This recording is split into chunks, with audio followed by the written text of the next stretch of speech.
ಮಾನವ ತನ್ನ ಸ್ಥಾನ ಕಸಿದುಕೊಳ್ಳುತ್ತಾನೆನ್ನುವ ಸಿಟ್ಟು ಅವರಿಗೆ ಪುಣ್ಯ ತೀರಿದ ಮೇಲೆ ಆ ಸ್ವರ್ಗದಿಂದ ಈ ಮಣ್ಣಿನ ನರಕಕ್ಕೆ ನೂಕಿ ಬಿಡುತ್ತಾರೆ ಗುರುವರ್ಯ, ನೂಕಿ ಬಿಡುತ್ತಾರೆ.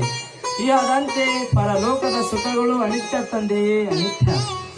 ನಾಗಲಿಂಗ, ಈ ಎಲ್ಲವನ್ನು ಬೇಡೆನ್ನುವ ನಿನಗೆ ಬೇಕಿರುವುದಾದರೂ ಏನು?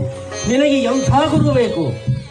ಗುರುವೇ, ನನ್ನಲ್ಲಿರವ ನನಗೊರೆದು ಇಹ ಪರಗಳ ಹಂಗಿಲ್ಲದ, ಹುಟ್ಟು ಸಾವಿನ ನೋವಿಲ್ಲದ ನಿಜದಲ್ಲರಿಸುವ ಗುರು ಬೇಕು ಇನ್ನಾಗಲಿಂಗಗ.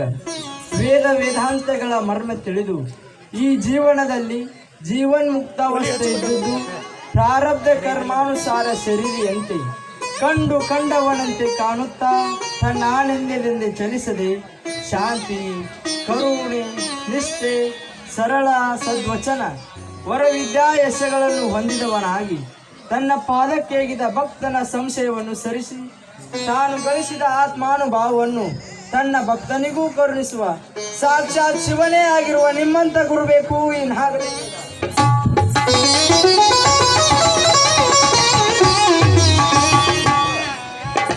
ಭಲೆ ನಾಗಲಿಂಗ, ಭಲೆ. ಗುರು ಯೋಗ್ಯತೆಯನ್ನು ಪರೀಕ್ಷಿಸಿ ಬೋಧೆ ಪಡೆಯುವ ನಿನ್ನ ಶಿಷ್ಯತ್ವ ನಿಜಕ್ಕೂ ಸರಿಯಾಗಿದೆ. ಗುರು ಕೃಪಾ ಪೂರ್ಣತೆಯಿಂದ ಆವರಣ ದೋಷ ನಿವಾರಿಸಿಕೊಳ್ಳಲು ಹಾತೊರೆಯುವವನೇ ನನ್ನ ನಿಜ ಶಿಷ್ಯ ಶಂಭುಲಿಂಗ. ತೆಗೆದುಕೊಂಡು ತೆಗೆದುಕೊಂಡವ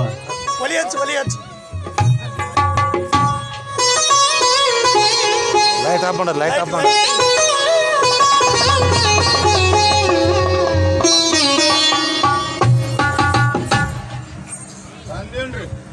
ನಾಗಲಿಂಗ, ಇಂದು ಪಾಲ್ಗೊನ ಮಾಸ ಬಹುಳ ಪ್ರತಿಭೆಯ ಕಾಲ.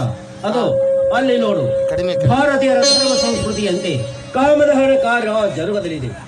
ಮುಗಿಲೆತ್ತರಕ್ಕೆ ತನ್ನ ನಾಲಿಗೆಯನ್ನು ಚಾಚುತ್ತಿರುವ ಆ ಜ್ವಾಲೆಯಲ್ಲಿ ತೆಂಗಿನಕಾಯನ್ನು ಒಗೆಯುವೆ. ತೆಗೆದುಕೊಂಡು ಬರವೆಯಾ? ಗುರುವೇ, ಬೆಂಕಿ ಒಳಗ ಬೆಂದ ತೆಂಗಿನಕಾಯಿ ತಿಂದಾನಂದೋಳ ಆಶಯದ ಮುಂದ ಈ ನಾಗ್ಯಾನ ದೇಹ ಬೆಂಕಿಯಾಗ ದಹಿಸುತ್ತಾ ಅಂತ ಭಯ ಇಲ್ಲ ತಂದೆ, ಭಯ ಇಲ್ಲ.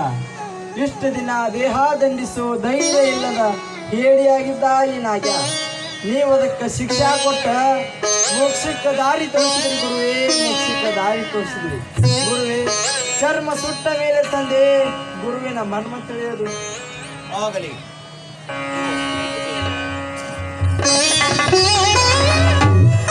ಗುರುದೇವೋ ಭವ.